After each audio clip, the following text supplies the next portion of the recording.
आज हम बात करने वाले हैं कि टैरो कार्ड्स जब आपने पढ़ ही लिए हैं तो टैरो कॉम्बिनेशन के बारे में बात करेंगे। किसी ने एक सवाल ये भी करा था कि जब हम रीडिंग्स कर रहे होते हैं ना तो सामने वाले के पास में वो रीडिंग्स मैं ठीक से एक्सप्रेस नहीं कर पाती हूँ।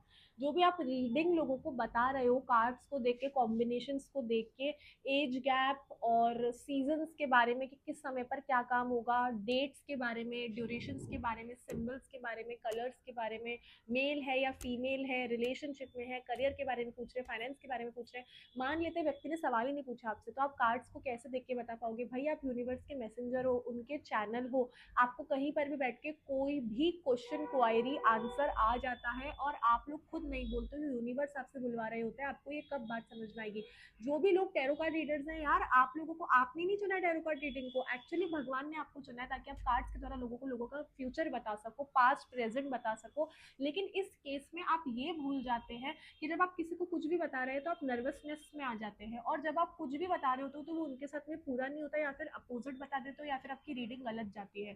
तो अगर आपकी रीडिंग गलत जा रही है, आप कुछ भी बता रहे हो, इसका मतलब है आपके साथ कुछ ऐसा चल रहा है जिसकी वजह से आपका आंसर बाहर नहीं आ पा रहा। आ भी रहा तो आप किसी व्यक्ति से कनेक्ट नहीं कर पा रहे हो। अब सपोज करते हैं कि आज आप मेरे सामने बैठ के इस टैरो रीडिंग को हमें करना है, हमें किसी को बताना है उनके बारे में। उन्होंने अपनी डेट ऑफ बर्थ बोलते हैं, उन्होंने कोई क्वेश्चन नहीं बोला। बिना क्वेश्चन के आप कैसे बताओगे? अब यहाँ पर मैं कार्ड्स निकालने वाली हूँ, कॉम्बिनेशन के साथ में बताऊंगी कि 3 कार्ड का कॉम्बिनेशन, जैसे कि हम पास्ट प्रेजेंट फ्यूचर लेते हैं वो ले लेते हैं। तो आप सामने वाले को उसका आंसर कैसे बताओगे? जब भी अपन कार्ड्स अपने हाथ में लेते हैं, हमारी फिंगर्स में वाइब्रेशन होने लग जाती है और हमें पिछले जन्म का, इस जन्म का और अभी के पास्ट प्रेजेंट फ्यूचर का दिखने लग जाता है। और आप लोग अपनी इंट्यूशन से बताने लग जाते हो, धीरे ही धीरे आपकी इंट्यूशन बहुत अच्छी हो जाने लग जाती है। अब मैं यहाँ पर 3 कार्ड्स आपके सामने पिक कर रही हूँ और हम सिचुएशन को डिस्क्राइब करने वाले हैं। यहाँ पर कोई क्वेश्चन नहीं है, कोई डेट ऑफ बर्थ नहीं है। अब हम चेक करने वाले हैं कि कार्ड्स क्या बता रहे हैं। तो यहाँ पर 3 कार्ड्स आए हैं। हैंग्ड मैन का कार्ड आया है, किंग ऑफ स्वॉर्ड्स का कार्ड आया है, किंग ऑफ पेंटिकल्स का कार्ड आया है। अगर आप इसके अंदर एक चीज देखो, इस कार्ड में यहाँ पर येलो कलर बहुत ज्यादा है। इस कार्ड में यहाँ पर येलो कलर हैंगमैन में ही है, और इस कार्ड में यहाँ पर येलो कलर तो है ही नहीं। ठीक है, थोड़ा सा बेज कलर है। कलर्स देख लो। ठीक है, किंग ऑफ स्वॉर्ड की स्वॉर्ड देखो टिल्टेड है, सीधी स्वॉर्ड नहीं है, उसे टेढ़ी पकड़ रखी है। इसका मतलब है कि वो खुद इतना कॉन्फिडेंट नहीं है अपनी लाइफ, अपने डिसीजन को लेके। उसके डिसीजन बदलते रहते हैं, आपके डिसीजन बदलते रहते हैं। अगर आप खुद एक टैरो कार्ड रीडर है तो आपके डिसीजन ऐसे होने चाहिए, ऐसे ऐसे नहीं होने चाहिए।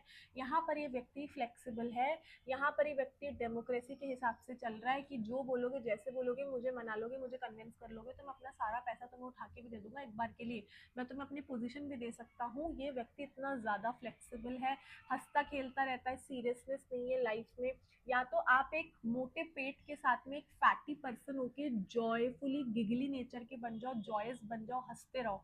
या फिर आप एक स्लिम पर्सन होके अपनी बॉडी में से सारा फैट निकाल दो और एक बिच बन जाओ। इसका मतलब ये होता है कि एक स्ट्रिक्ट पर्सन बन जाओ, मुंह पर जवाब देने वाले बन जाओ, अपनी बॉडी पर कंट्रोल, अपने सेंसेस पर कंट्रोल, अपने इम्पल्सिस पर कंट्रोल। अपना इम्पल्सिव बिहेवियर आपने छोड़ दिया है। Mind, I will definitely mind my language right now, क्योंकि मेरा कहने का बस यही मतलब है, यदि आप मोटे हैं, आपकी बॉडी में बहुत चर्बी, आप हंसते रहेंगे, कोई आपको सीरियसली नहीं ले रहा है।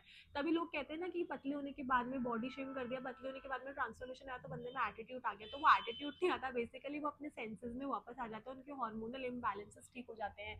यहाँ पर इस कार्ड का साफ मतलब है कि इस व्यक्ति को कोई भी इन्फ्लुएंस में लेके बेवकूफ बना सकता है, इसको लूट भी सकता है, इसको लूटा भी होगा। और यहाँ पर ये हर चीज बिना सोचे समझे करते हैं अपने इम्पल्सिव बिहेवियर के साथ में। फिर ये जो हैंगमैन का, सबसे पहले हैंगमैन का कार्ड आया था, फिर स्वॉर्ड्स का आया था, और फिर किंग ऑफ पेंटिकल का आया था। तो हैंगमैन का मतलब हो गया कि व्यक्ति को कुछ समझ में नहीं आ रहा, उसने जो गाइडेंस ली वो गलत जगह से ली।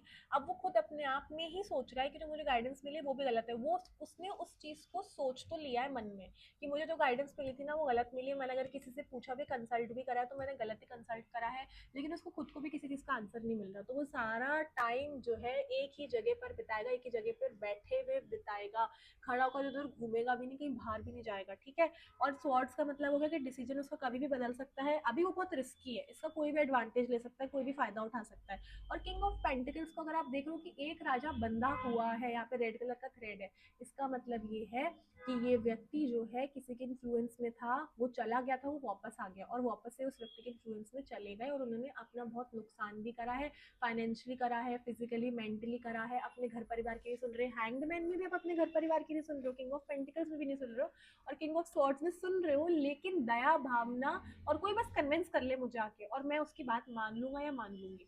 तो ये जो कार्ड्स आए हैं ये पूरे ही कंफ्यूजिंग स्टेट के हैं, ये आपको आगे नहीं बढ़ने दे रहे हैं। Limitations of boundaries, in cards को देख के ये मत समझो कि बहुत अच्छे कार्ड है क्योंकि किंग का कार्ड आ गया।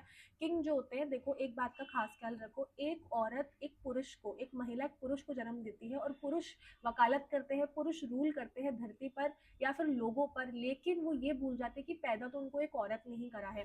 तो यहाँ पर ये किंग के जो कार्ड्स आए हैं ना, इनके हाथ में कुछ भी नहीं है ना, इनके हाथ में कुछ भी नहीं है। और ये हैंगमैन का कार्ड अगर आपको दिख ही गया होगा, यहाँ पर भी इनके अंदर इतनी स्पिरिचुअल नॉलेज होती है पर इसको बाहर नहीं निकाल पाते हैं।